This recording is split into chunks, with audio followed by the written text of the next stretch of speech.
Hey everyone, what's up and welcome. Battlefield 6 is officially here. It's launch day. I'm incredibly excited and I wanted to help you guys get set up so you could get into game as quick as possible.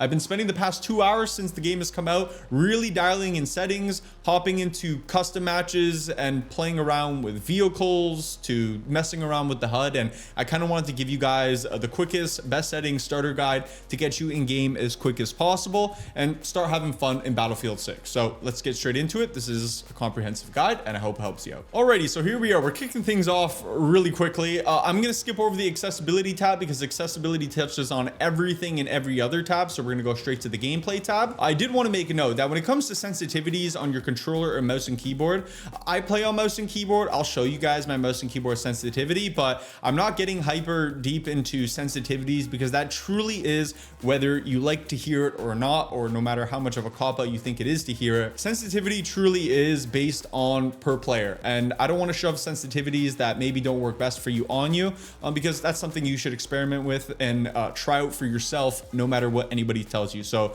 that's where I'm leaving that. But let's get into the gameplay settings. In terms of inverting all look vertical controls, I do have that set to off. Vertical look settings though, if you get into this, I do have all of my stuff default except for my invert vertical flight. Invert vertical flight, I have inverted that back to normal and I've set that to off. In terms of my hold to toggle settings, we do have quite a few to go through in here. My infantry sprint, I've set that to toggle. That's default.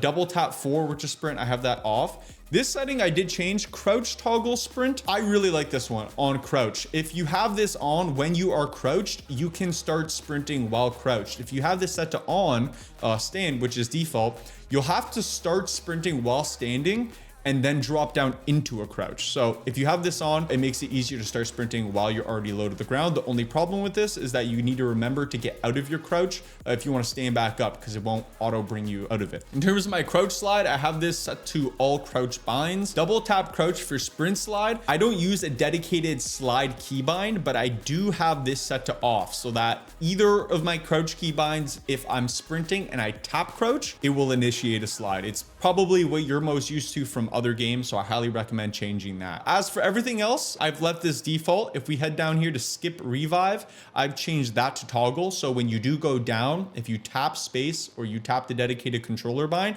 it'll start filling up a bar that will allow you to basically skip your revive animation. This is just nicer than having to hold it all the time. You toggle to start it, toggle to stop it. You just got to get used to it a little bit, but I do think it's better. And then the rest of these settings, like I said, I've left all of these default: request revive, mount breakout, comma rose, scoreboard. All these are unchanged. Moving on to capture area outline. I like this on. This is when you're on objectives. I still like to see kind of like the painted area of where the objective is. Some people might get really used to it and can turn this off, but I do think they do a pretty realistic and cool job, immersive way of incorporating it into the game. So I like leaving it on. In terms of my infantry aim sensitivity, all this stuff, like I said, this is sensitivity specific. My controller is unchanged here. It's default. That's because I don't use it, but my infantry mouse aim, I have that set to 8.3, around 34 cm. It's cool as well. Below me right here, you can see they actually tell you the exact centimeters per 360 or inches per 360 now, along with per DPI.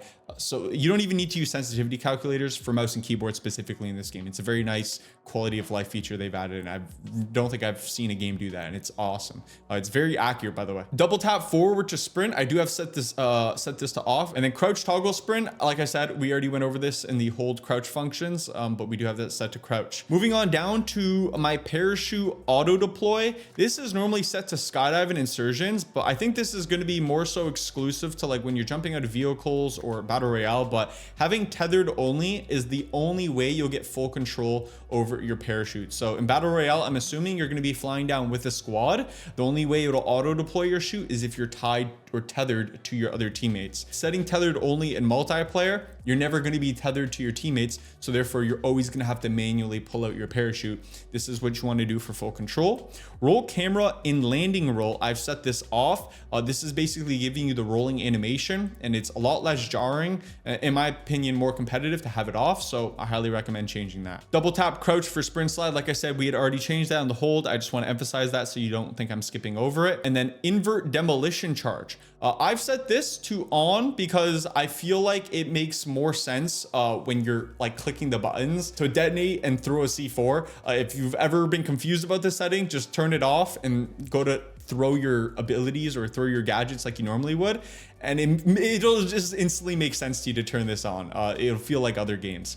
In terms of vehicle mouse aim sensitivity, like I said, I've just matched this to my other mouse sensitivity. If you're on controller, just match this to your infantry sensitivity. But the control sensitivity in my aircrafts and helicopters, I've maxed out. I like this max. It just feels way more responsive in my opinion. Other people may vary, but I do like it cranked all the way up. In terms of vehicle boost, I've left this on toggle. This is not a hold to use, it's more so a hold to activate, and so toggling just allows you to quickly turn it on, turn it off as easily as possible. In terms of my campaign settings, I haven't gotten into campaign yet, so I'm not touching this, but the only thing I would change is probably the difficulty after I've beaten the game once on regular. So that's that. In terms of controller settings, like I said, I haven't changed my inputs. I use a scuff when I do play on controller, and I have my dedicated face buttons binded to my paddle, so I don't change any of my keybinds. And I cannot emphasize this enough. I have played on controller for like 14 years, and I have years on mouse and keyboard experience. Experiment yourself, test out the settings, get a good feel, find what suits you best. It's always worth exploring, especially as you switch game to game, and Battlefield's a new experience, so I highly encourage you to try out all the options. One option I do encourage you to bind is the flick look. I think flick look is an incredible option in Battlefield to basically help with the downsides of a controller. You see most games, they just crank up your aim assist. Flick look allows you to 180 in the same way mouse and keyboard players can, and it really does mitigate the downsides of a controller. So experiment with those. You can do 90-degree flicks, 180-degree flicks. Use those. Find a way to implement those into your game. They're going to be awesome. Moving on to the mouse and keyboard settings, my infantry mouse aim sensitivity, like I said, was 8.3. If we come into the control settings, I do play on a 0% zoom sensitivity coefficient. These are just my settings. The same applies for controller to mouse and keyboard. Explore yourself. But for FOV, I do play on 120 field of view. As for my zoom aim sensitivity multipliers, everything is just set to default. There are a couple of other settings here that I kind of want to go over in the others tab. If you go to mount breakout, I have this set to instant. My mount presets are combo, and my peak type is side and up. Changing this to anything else is just going to limit you in terms of like the auto peak functionality, so I like to keep it on.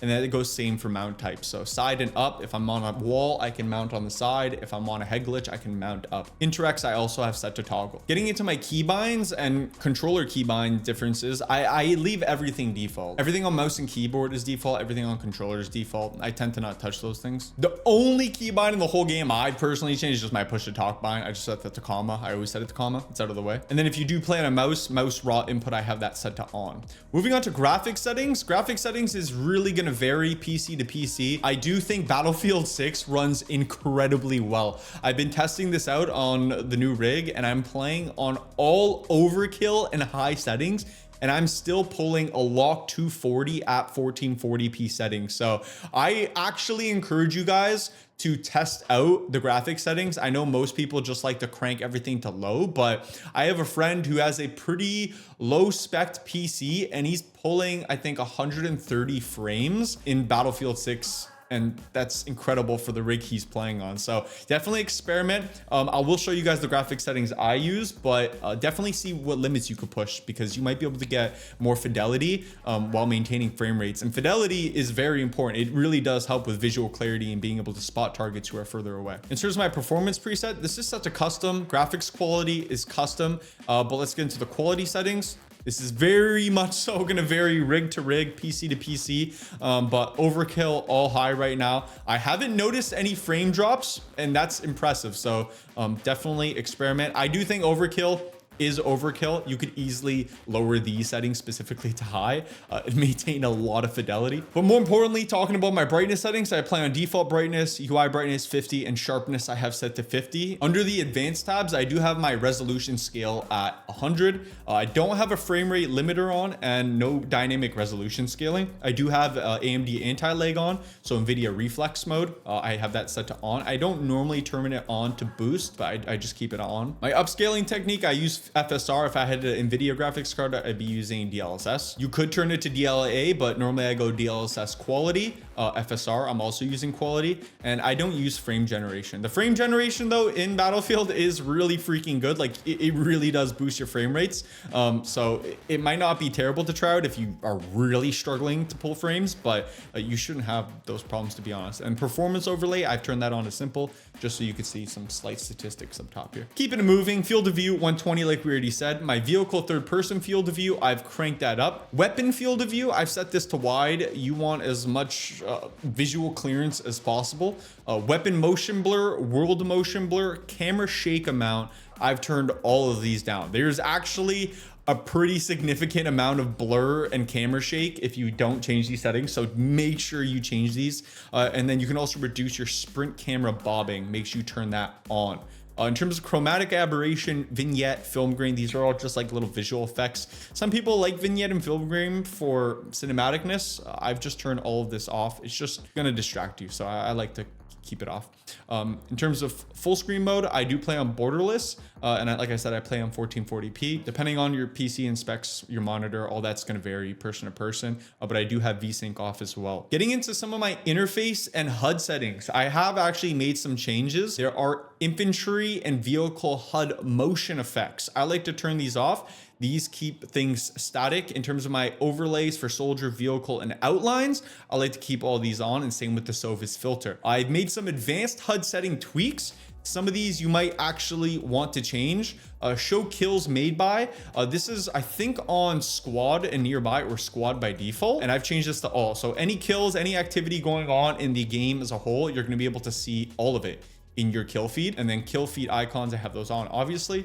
Minimap size, I've increased this to large. It's nice having a bigger minimap. And the minimap background opacity, I've actually changed down to 0. This doesn't really have much of an effect, but if there was anybody potentially on your screen hiding behind your minimap really low to the bottom of your monitor, you might be able to detect like a blurred version of them behind the minimap if you have this set to 0. So it's min-maxing, but I like to set it down. Cone opacity and cone edge opacity, this is on your character. There's kind of like a little like beacon that springs outwards from your character. This is like a green cone as to like where you're looking. If you turn these all the way up, you'll just have a really clear version of that on your minimap. I like to have it up. And rotating minimap, I like to keep that on. These settings specifically, I've also changed. In view distance in air, it's already maxed out, but view distance on ground vehicles and view distance on foot, I like to crank these all the way to 300. This gives you the most view of your minimap when it's down in the corner. This is just good because if you see red dots, enemy shooting, you have a very clear idea of the direction that they are. It's just more information for you. And then my big map opacity, this is when you open up your full map on your screen. I like to have this set to 0. It's still very easy to see the mini map. It just really allows you to transparently look through it, because if you immediately needed to hop out and you're like, oh my God, a guy's in front of me, you would know because you can kind of see through it. And then in terms of show resources, I've turned this on just so you get more information. It's not really that beneficial to have on, but I like to have it on. I think this will probably be more helpful in Battle Royale as well. And then in terms of showing my compass, make sure you have this on. I think it's on by default now, but if it's not for you, make sure you do have it on. It's very important. And compass opacity I've set to 100. The rest of this I haven't touched. Icons and indicators, icon intensity, I've left that default, but I have made some tweaks, not under the HUD icons. All those I've just left the same. And crosshair and indicator though, there are some key and very important settings you are going to want to change. Crosshair opacity and crosshair intensity, I highly recommend you change this. Crosshair opacity, crank it up. Crosshair intensity, you want to have this on max, because in certain environments, when like you're playing on really bright maps, I can't remember the name of it, the really big mountain map that was in the beta, certain viewing angles, you'll kind of lose your crosshair if you don't have this all the way up. So make sure you turn that on. In terms of crosshair color, I like green. Green is very visible. I've always set my crosshairs to green. You could probably tell in my mouse is green. I just like green as my center point. So this is very, if you aren't aware of like a good crosshair color, green is a great one to default to. Crosshair thickness, I have left it on default, but infantry crosshair projection, highly encourage you guys to turn this off. This will make sure that it's static and always in the dead center of your screen. It'll kind of sway. It'll kind of move if you don't have this on. So that's not good. You want this off. Hit indicator opacity intensity. These are kind of like the little X icons when you like confirm kills and make contact with an enemy when you're firing at them. This is very intense. It's pretty high all the way up by default. So I encourage you to turn it down a little bit. 50 is good. You could still see it. It'll be more important in Battle Royale too, especially when we're hitting armor and soft hits and flesh. It definitely mitigates the intensity of the effect and reduces visual clutter a little bit. At least you can kind of see through it the tiniest bit when it's set to 50. The rest of it I didn't change, but if we head down to hit, indicator number enabled. Some of you might like this on. Some of you might even like to tweak this to maybe make the number smaller or adjust its position. I like to have this off. I just don't find numbers important, especially when we have hit colors. I'll know if I'm hitting armor soft, armor hard, kill color, all that stuff. You'll get that from this. So I don't really need to know the exact number of damage. It also adds visual clutter on my screen. So I've just turned it off entirely. I play a lot of Apex Legends and I've turned damage numbers off in that game as well. And my damage indicator colors, like I said, I've left this default. The only colors I've changed are regarding my crosshair. Everything else has been left the same. In terms of my chat, I leave it to when active. And in terms of my chat settings, I don't think I've changed anything in here. Everything here is left default. It's up to you if you want to switch it up. In terms of my audio settings, I've left all of this default as well, except for my music volume. I've cranked that all the way down. My sound system, I've changed that to headphones, and I use the default mix. There are some cool audio mix profiles that you guys might want to try, but default is always a very safe bet. There are war tracks, which is like extra immersive, you know, clipping audio and stuff like that. So it can be kind of cool. And audio and background is just so when you tab out, you still hear your game. In terms of my system settings, console command, I've actually turned this on. If you click your tilde key, it'll activate it. I haven't had the chance to like really use it, but it's just nice if a console command is available, because I know normally you can change sense commands. Like you can change your sensitivity through there, set it to exact values. I haven't done it yet, but it's just nice to have the console command available. So I turned it on.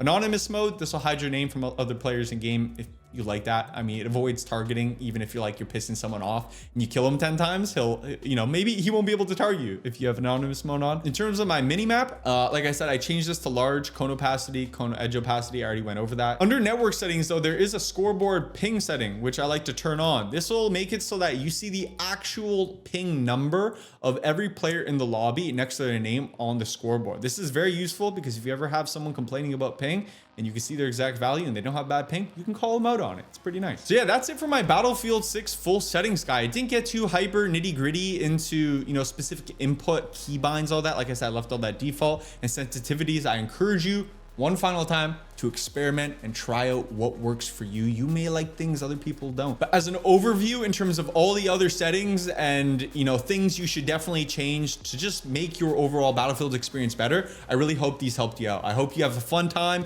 playing Battlefield 6. It's going to be an amazing weekend. I hope you guys really enjoyed the Battlefield 6 content to come here on the channel. And if you guys are looking forward to it, make sure you guys subscribe and turn on notifications so you get pinged when the videos go live. But I'll be streaming all day live on Twitch as well. Link to that will be in the description. We'll be cranking some BF6 all day and all night. I hope to see you guys over there. Thanks so much for the support. Hope you guys enjoyed. Have a great rest of your day. Take care. Keep up. Stay up. Peace out.